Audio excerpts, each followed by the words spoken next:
You are listening to episode 227 of Game Deflators Podcast. My name's John, and I'm joined by Ryan. Hey, everybody, here at the Game Deflators Podcast, we like to talk about games. We've recently picked up games we're currently playing, and we are hungry in this week's Inflation Deflation Challenge.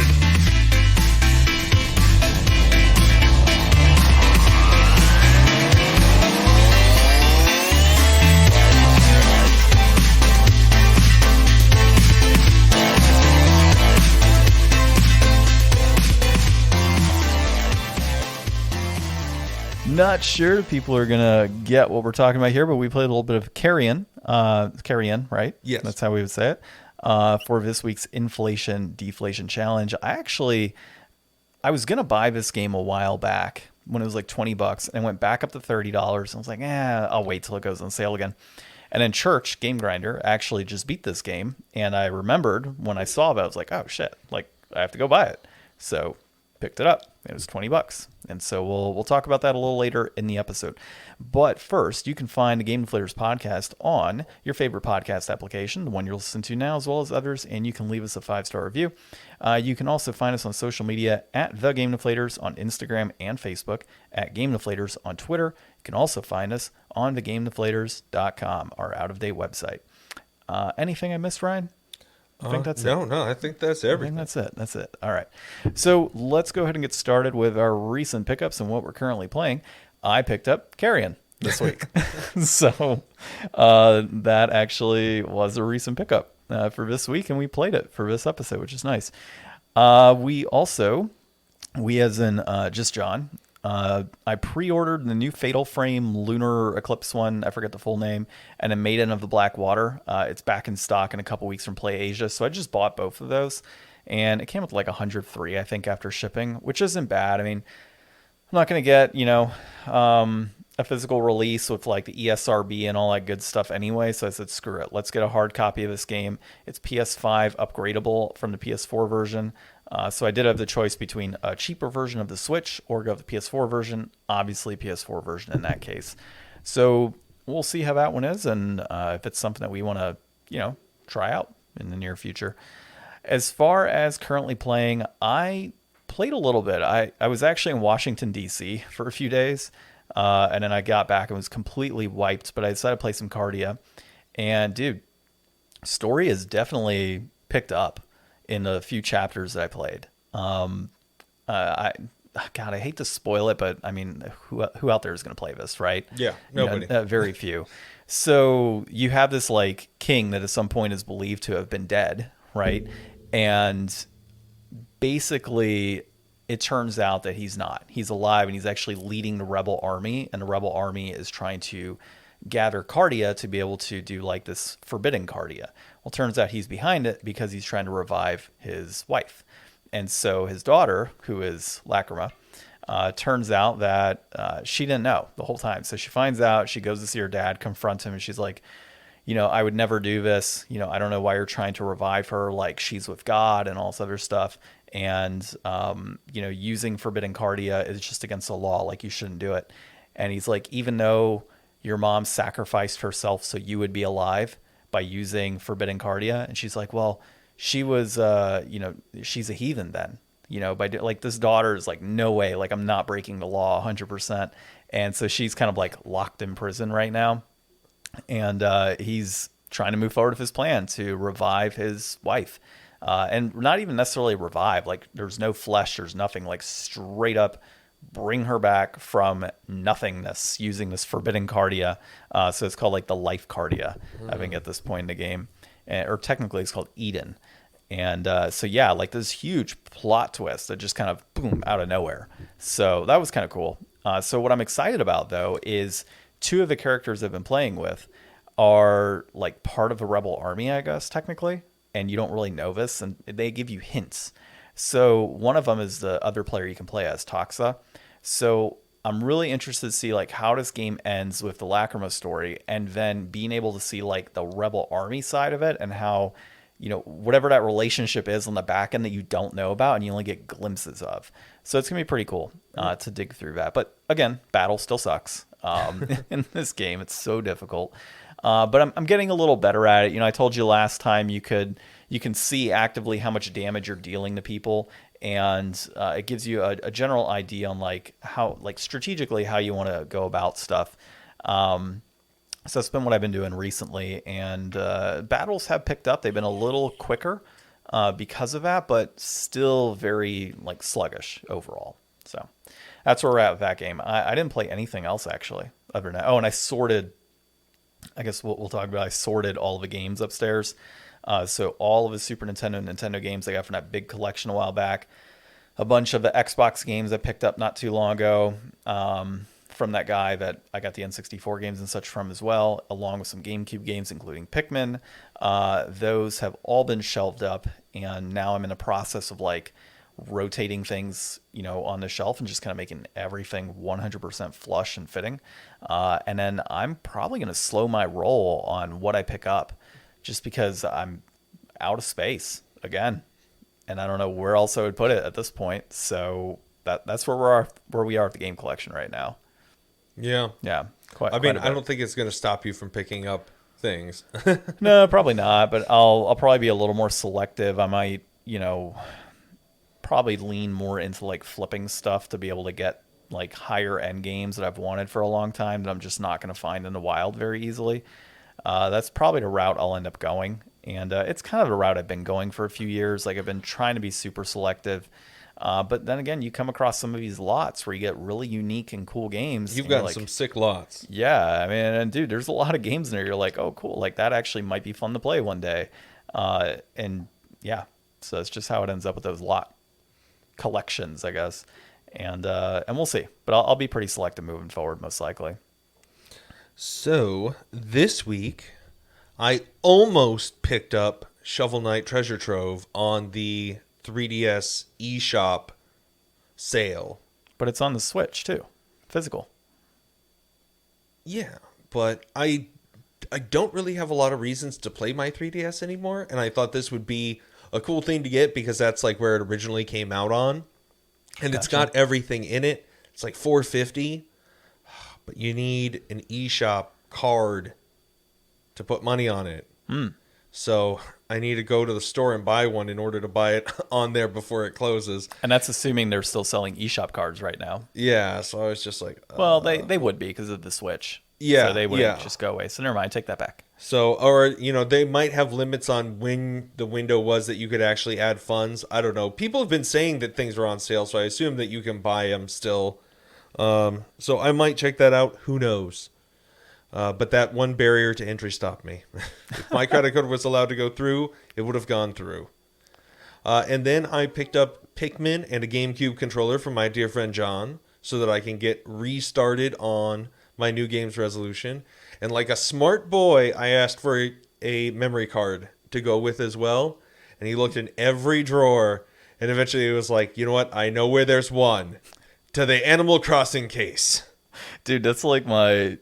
Yeah, it's like there's always money in the banana stand. There's always a memory card in the Animal Crossing case. That one did not have one initially. I actually had to get that separate, oddly enough. So I remember with the sticker on it. Yeah, because the sticker was like custom. That came not custom, but it came with it, and you got to put it on the memory card.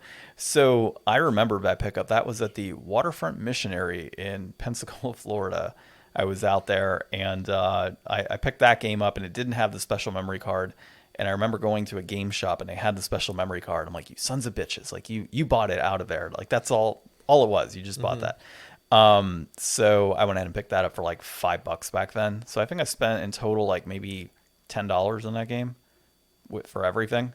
And I remember being so stoked for Animal Crossing and playing it and just getting so bored of it. Like Animal Crossing for me is a game to have on in the background while doing something else. Yeah. So, yeah, not really much pickups this week. As usual, you know me. I did play a bunch of Metroid Prime this week, though. The new one, right? Yeah. Or not new one, but remake, remaster. Yeah. It's super fun. I've been having to consult the strategy guide. I am super happy to have discovered that, like, you could find a lot of scans of strategy guides on the Internet Archive. So I've been following like the original strategy guide, which is kind of cool. Just lightly, not like to a T. just whenever I kind of get a little lost. Remind me, did you buy this physical or digital? No, Zach bought it digitally, and he's just letting me borrow his Switch. Oh, okay. That's right. I remember that now. Because I do want to buy it physically, but they're just going to keep restocking it, so it's not like I have to buy it right now. Yeah, dude. I see so many people on different Facebook threads. They're like, "Oh, I got my copy of Metroid Prime." And it's like, so what? Like, I figure I'll be able to buy a used copy eventually for hopefully cheaper. Who knows? mean, maybe $30. Yeah, I mean, anything would be fine. Like, it's just, I'm kind of, I don't know. We'll talk. But I haven't bought, like, a new game, like, day one in a while. I guess Pokemon Violet was the last one. Yeah, I'm trying to think of the last day one I got. I mean, technically, I didn't buy Harry Potter. My wife did. Was it Elden Ring? I think Elden Ring might have been like the last day one for me. Yeah, Elden Ring's the only game that I've bought on my Xbox. So I guess we can just use this to kind of transition into our discussion topic because it is related. Mm-hmm. So Resident Evil 4 Remake is coming out. Everybody's giving it like 10s out of 10s. It's the second highest rated game of the year now, or third highest rated game of the year now. It's my favorite game of all time. It's a lot of people's favorite game of all time. It's really high on a lot of best games of all time lists. Which versions do you own? So I have the Wii version and the PS4 version, and I want to have the Oculus version. Although, if I get the PS5 version eventually and a PSVR 2 at some point, theoretically I could play it in VR there probably. Mm-hmm. But that doesn't really stop me from wanting it for the Oculus for the last year that I've had an Oculus and not played it. I do really think I might cave, though, and buy it on the Xbox just because I have access to it and I would love to just like play the heck out of that game. I think that I might just dive into it because honestly, I think it's what I need right now. Yeah, I've got it on myself. I've got it on GameCube, PS2, and Wii are the ones that I have it on.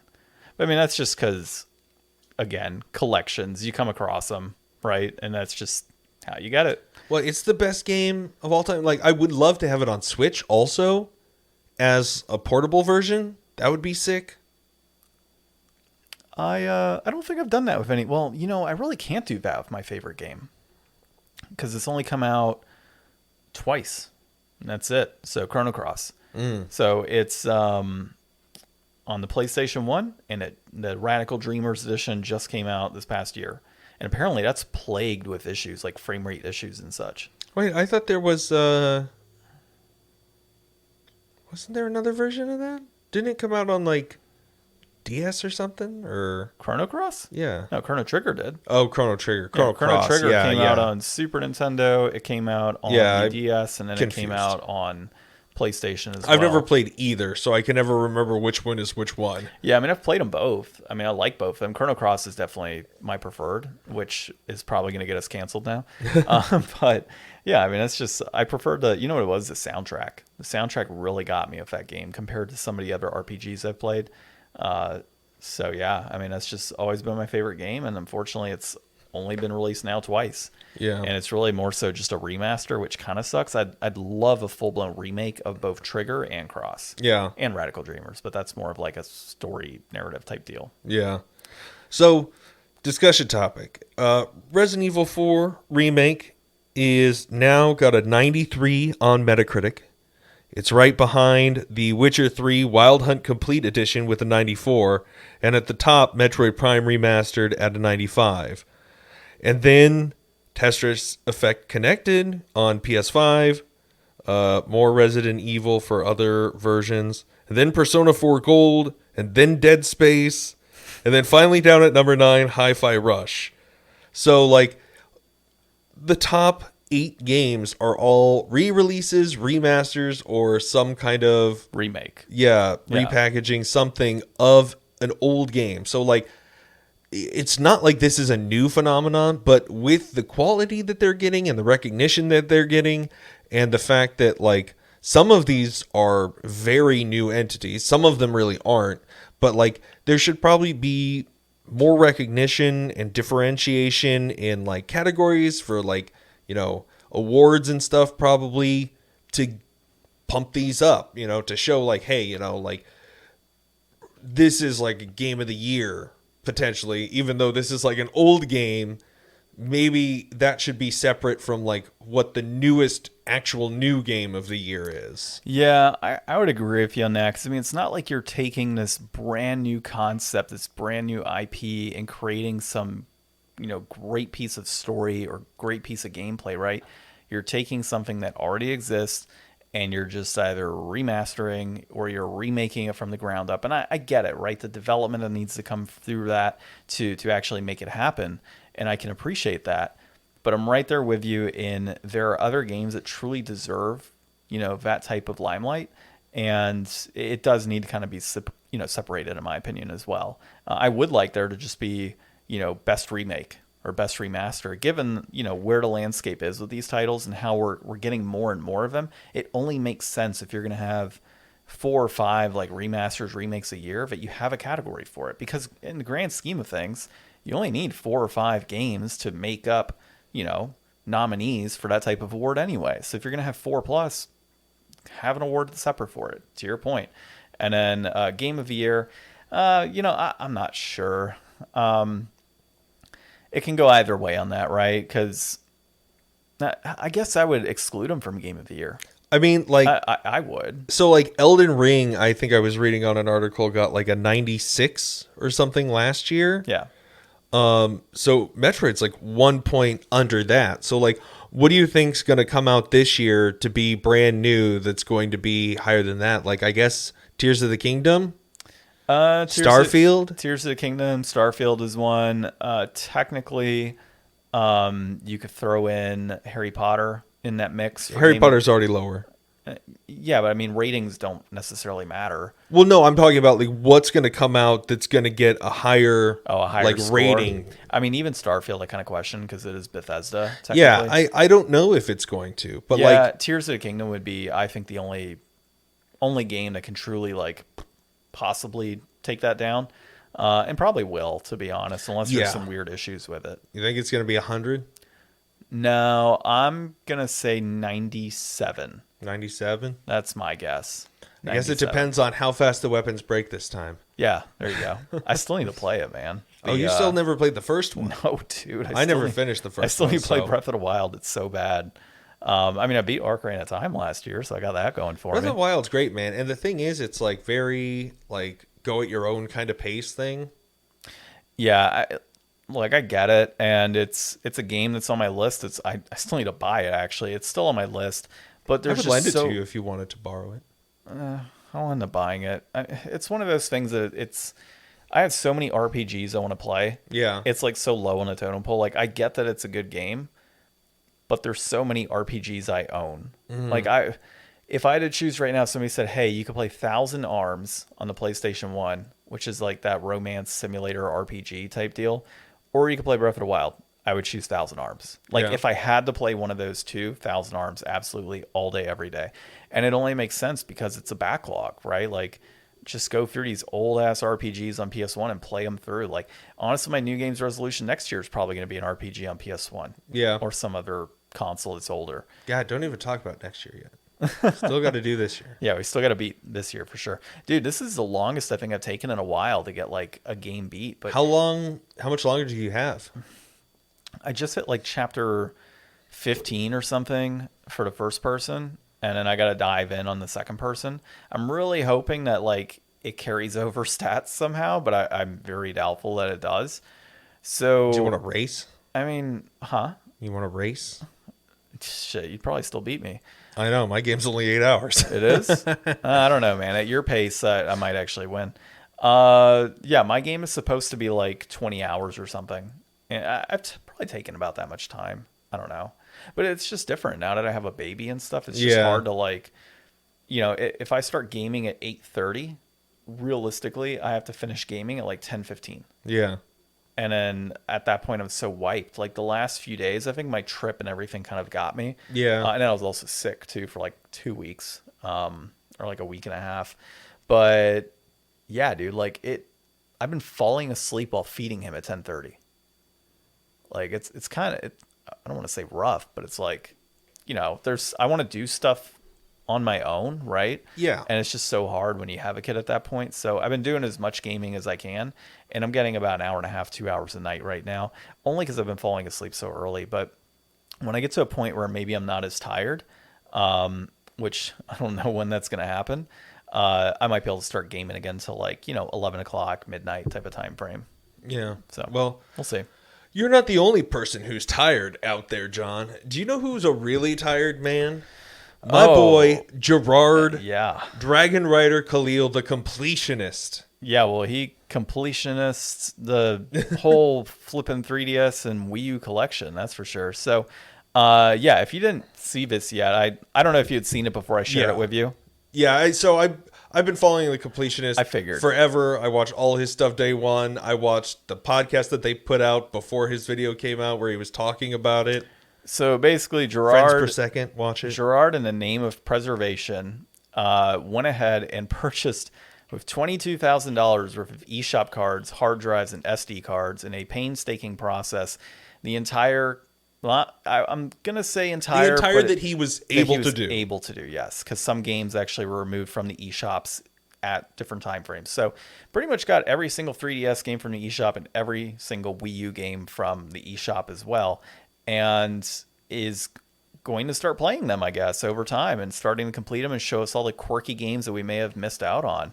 And, I really wish that Nintendo would just kind of keep this stuff as is, or I don't know, provide some other way for people to be able to buy it. But it sounded like licensing issues are a problem, and that's why a lot of these have kind of fallen off. And obviously a lot of these are just going to be lost to time. Yeah. And this is, again, exactly why I buy physical. Once these digital games are gone, they're gone. Now, technically speaking, firmware updates and all that go into a game could be non-existent down the road, but you should still be able to play many of the games, at least PS3 and PS4 games, earlier PS4 games, without the need of crazy firmware updates, Switch as well. But there are games out there, it's literally just, you put it in, it's like an installer nowadays, and it just downloads directly to your system. So PS5, I think, does that, and Xbox has been doing that for a while. So, I don't know. I think it's super cool, dude. I watched that video. I got a good laugh out of it. I think my favorite was when he's talking about Professor Layton and Super Mario and how you have to actively play some of these games through. And he's just freaking out because he's like, I have to play this game that takes 24 hours to be able to even download the DLC that is on the eShop. Yeah, he downloaded all the DLC for all the games as well. Yeah. And he ran into so many problems. I won't spoil everything, but there were just problems that okay, we've got a plan. We've got this much time to execute the plan. We can get the money together, and then we just got to do it. And then it wound up taking, the shop closes next week. I don't know how long ago they finished this, but I know it took almost a year to do it. I think he just recently did it because in the video he references 3 months ago. Something this like is that. Where I was. And Yeah. it took him 380 something days or 340 something days. So it's pretty much when they announced that it was closing down is when he went ahead and started this adventure, right, to get all of these games. I think it's insane. Yeah. It's crazy how much dedication went into this. And I think he said he's going to send it all to the Video Game Preservation Society or something like that. Something like that, yeah. So that was really cool. Definitely check out that video. Video Game History Foundation? What's that? It might be the Video Game History Foundation. I don't remember exact naming, but I did think it was. Go check out the video. Yeah. Leave a like and a comment. Tell them the Game Deflators sent you. I see what you did there, Ryan. Okay. Next is the Bloober CEO defends Konami, and he says they do know what they're doing. This is Rich Stanton at PC Gamer. So, Ryan, you take this one away. So, with the... Hold on. It won't open. Are you trying to open up the article? Yeah. So, with the Silent Hill announcements that we got, and, Konami's history of how they've treated a lot of their properties, how they've been kind of silent in the games industry for a few years. They botched some of their titles. They've licensed some stuff out. They've been, making all those pachinko machines, slot machines and stuff. They've been in a whole nother headspace. But Bloober Team CEO, he says that Konami knows what they're doing, that there are people there that are actually, taking charge of these properties and trying to see justice done. And I think that when we had that Konami announcement show a while ago, and we saw these trailers for these games, I mean, they were impressive. Like, it was what people were hoping to see. And then they showed us something even crazier with that beautiful trailer for the one that's going to be like kind of back in the day, like in Japan. Yeah, it's like a whole nother setting and time. 1960s Japan. Yeah, and so that shows a lot of creativity and, where can we push this? Not just how can rehash the same thing, because they're doing the rehash, but going to use it as a launching platform. And hopefully, this points to a good direction and says that, Konami could extend out, start doing some better things, start working with some other teams, start making better decisions, and really get their head back in the game space. Because I think for a while, they were, fighting with Kojima to make Metal Gear Solid the best thing that it could be. And he had ideas for things that he wanted to do, but he was kind of stuck there. And, the last few Silent Hill games just were not what the original ones were. Those went in a totally different direction that didn't gain the traction that some of the later Resident Evils kind of gained to keep them going through before they kind of renaissanced again. So, showing that they've got initiative and creativity and making something else with Silent Hill could potentially lead to that with some of their other properties. And hopefully, we see a reemergence of Konami as a major competitor because the money's there now. Like, maybe at the time, it's been a ballooning industry. Like, it's been making more and more money, but they definitely weren't. Now, maybe they've backed off, have enough nostalgia that when they do strike back, they can really get their hands on some of that money. If they can hopefully dodge the NFT and blockchain stuff that Square's botched announcement this week had. Yeah, it's kind of funny how Square has gone this totally different direction. It looks like they're screwing up, right? And probably poised for acquisition here pretty soon, I would imagine. But as far as Konami's concerned, I mean, yeah, I totally get it. Konami kind of fell off the face of the earth, it felt like, there for a little bit. And pulling out Silent Hill 2 is definitely going to get that nostalgia going. It's going to pull in that money and like you said, a platform for this new 1960s type of Japanese Silent Hill, which should be pretty badass. I mean, I love Japanese settings in video games, so being able to put it in the 60s and Silent Hill effect to it is going to be awesome. But I do question the reasoning behind going forward to Silent Hill 2 still. I mean, I get it. Silent Hill 2 is considered one of the most innovative horror games and one of the best of all time. And I totally understand that. But you've got Silent Hill 1 there. And it's not like Resident Evil 1 is the greatest Resident Evil of all time. It's not like Resident Evil 2 is the greatest Resident Evil of all time. But they started there. They went 1, 2, 3, 4, and whatever else they're going to do down the road. And so I really do wish they would have kind of kickstarted it with Silent Hill 1. Ground up remake on what is honestly just a very difficult game to play given what it was placed on being in the PS1, and then move forward with 2 and 3 and so on.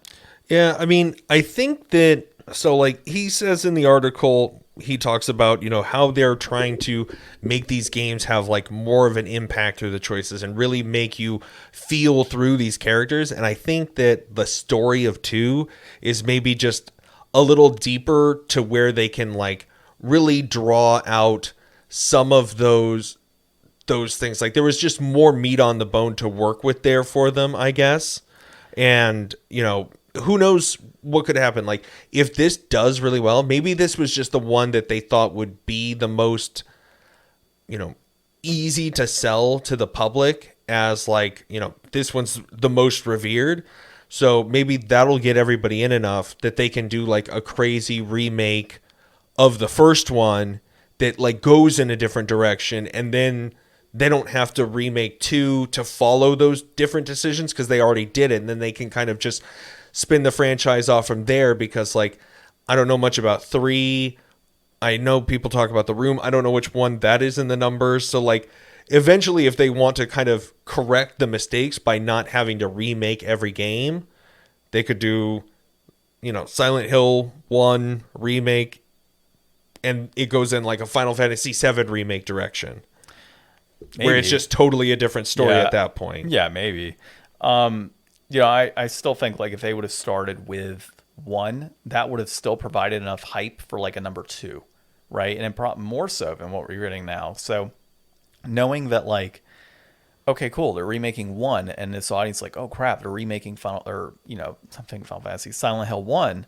Are they gonna make a 2? Is that gonna happen? You're gonna have people kind of clamoring for that and build up enough excitement over the years to be able to release that number 2 anyways, and still make a crap ton of money.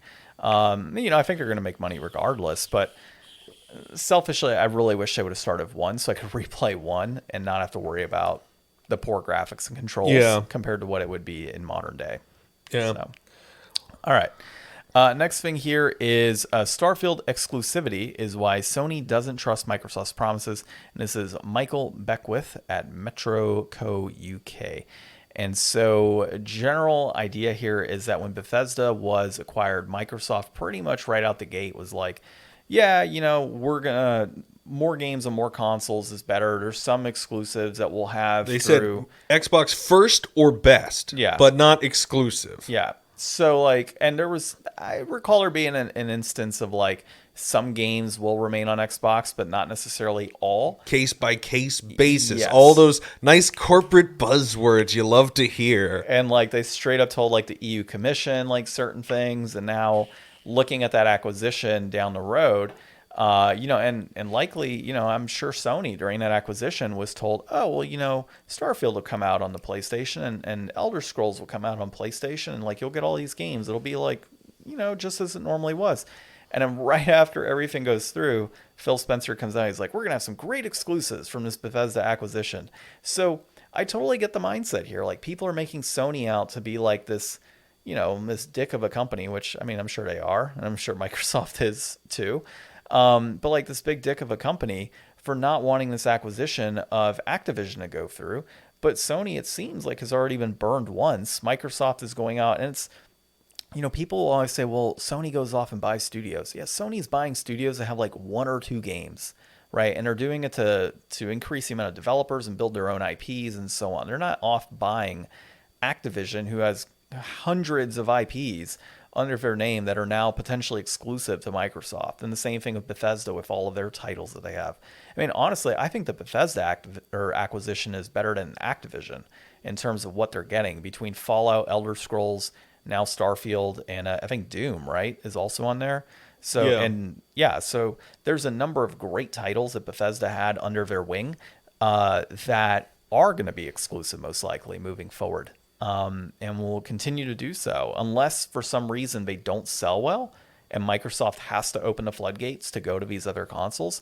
It seems like a lot of these are going to remain with Xbox. Well, unless Sony decides at some point to put Game Pass on their console. Which I've told you that in the past. I think that is a very high-end possibility that Microsoft says this is the last console. We're not doing another Xbox. We're purely in the publishing mode. We can make more money by working directly with we'll maybe still have our own console, but we'll work directly with these competitors, and they're no longer competitors but partners. And by the way, we get a cut of all the games that are brought out on Game Pass and really the service being on your console, essentially. Like, I see it this way, maybe, like, they just release a Series S equivalent, a smaller one that plays everything, but let all those games be on PlayStation on Game Pass and license out the physical copies to the PS6, but they don't have to worry about printing discs or anything. Yeah, I mean...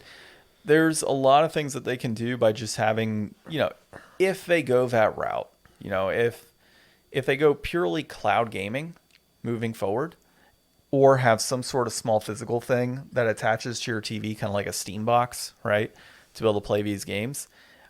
which we've talked about in the past. There's talk of that coming out.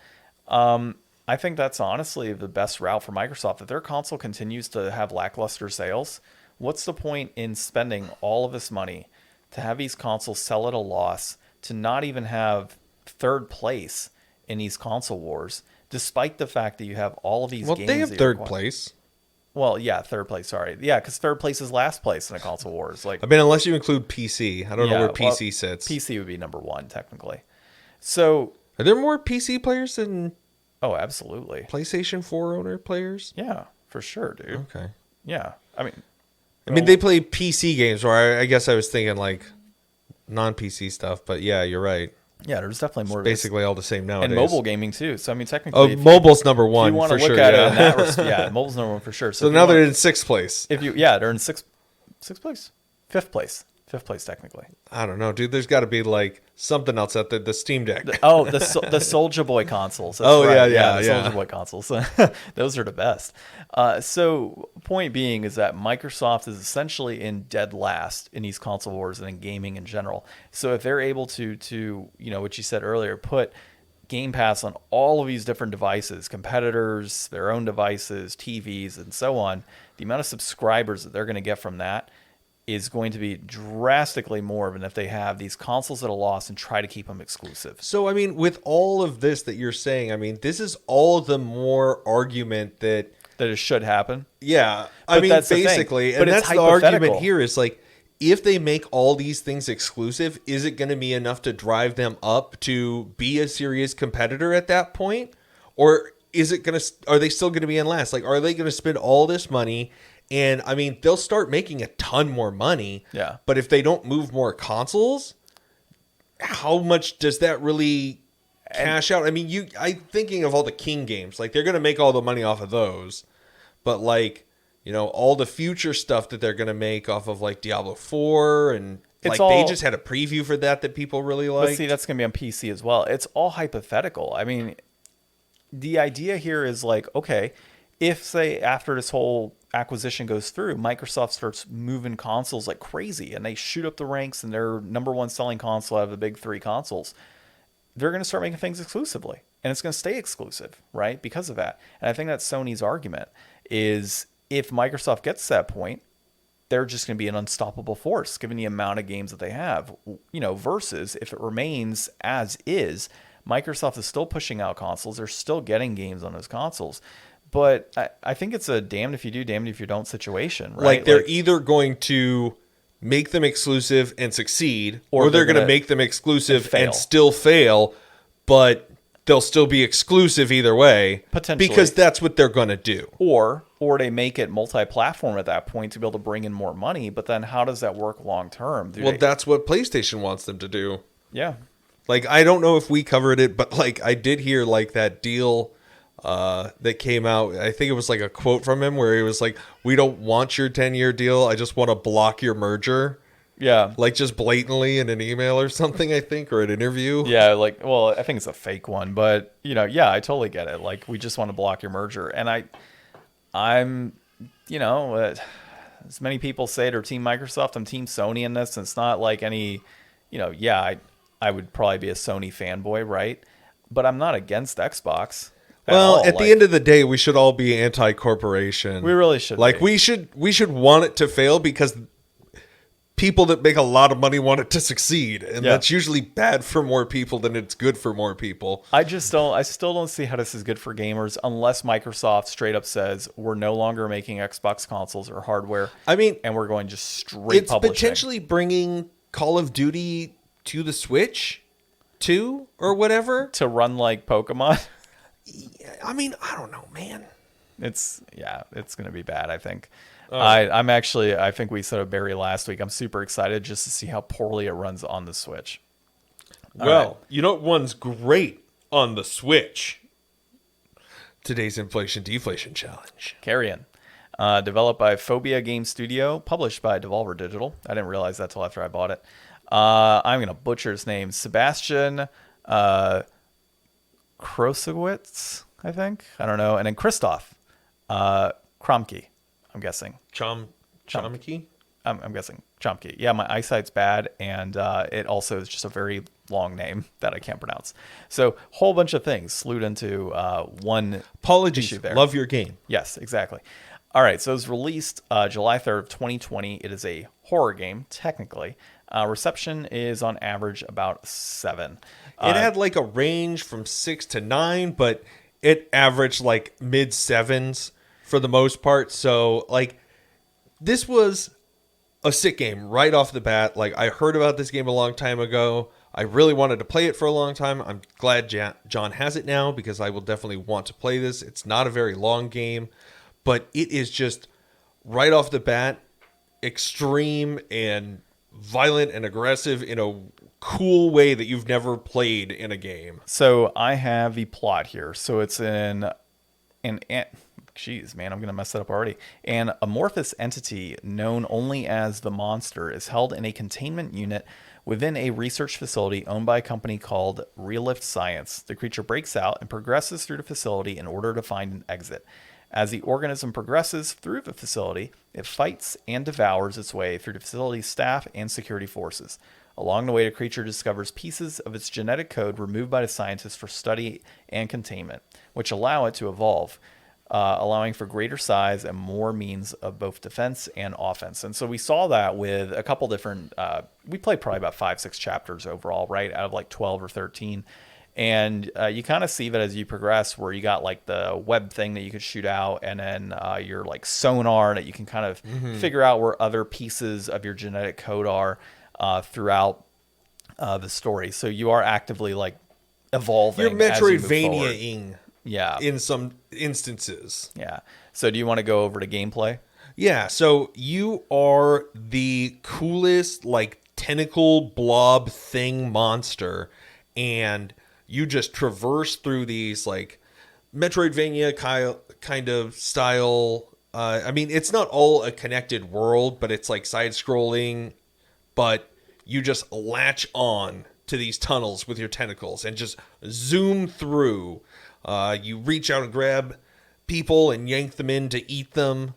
There's like different puzzles you're trying to navigate like through this maze of tunnels and this facility, ripping things off the walls to get through doors and stuff. And it violent, just like force of all of your movements and interactions is just so impressive. Like it's not like in a door or in a game where it's like you open a door or you kick a door. This is like tentacle shoots out, you just rip it off, and it's just like so destructive. You really feel powerful and aggressive, and you're just running rampant through here. And this is obviously like the antithesis of what you would typically get in a game like this, right? Like most horror games or horror style games in this case, you're obviously trying to destroy the enemy, and you would be trying to run away from the alien creature or kill it, or whatever the situation may be. And in this one, you are that creature, and you are destroying everything in your path to really escape at this point. It's a great flip. Oh yeah, I love those types of games. When this game was originally announced, it immediately caught my attention because of that. So it's always been on my list. I've actually had it on my Amazon list for a long time, and it finally just hit a deal that I liked, and that was $20. But looking at the overall brass tacks here, complete in box, we're looking at $27.03. Which is about right. It's typically $30 for this game new. So $27.03 is right on point. It peaked at $67 apparently back in August of 2021, which is crazy. So it must have like a limited release at that point. That is, of course, trending downward. Loose will run you $24.95. That peaked at $50 in April of 2021 as well, and that's also trending down. A digital console, you can pick it up for $20. Digital PC, you can pick it up for $39.97. It's on sale for $16.17 though right now. And of course, I got it on Amazon for $20. It's had that a few times now, so definitely keep an eye out if you want a physical copy. Amazon has them pretty cheap right now, and most likely over time you'll see used copies go down a little lower. Amazon's really good about that. So if it's like $20 for an advertised like on sale copy, you can sometimes find a used copy for like $15 with Prime. Nice. So it's always good to keep an eye on that. In terms of like overall thoughts here for me, I really like the concept. I love the gameplay. I love being able to shoot around really quickly, grab different enemies. I love the puzzle elements of it. The music is super subtle, but it's there. And then even just like the different power-ups, like we did the whole like mind control thing, or it seemed like mind control, where we had the guy laying out C4 and opening doors and such. So I'm really interested to see more of those elements of like as this creature evolves, what happens. So I will probably keep playing this one. It is only about 45 minutes or so to complete. We played about 30 minutes. So given the rate of pace we're at, probably take me about an hour and a half to get through. So I think I'll keep playing this one sometime this week and bang it out.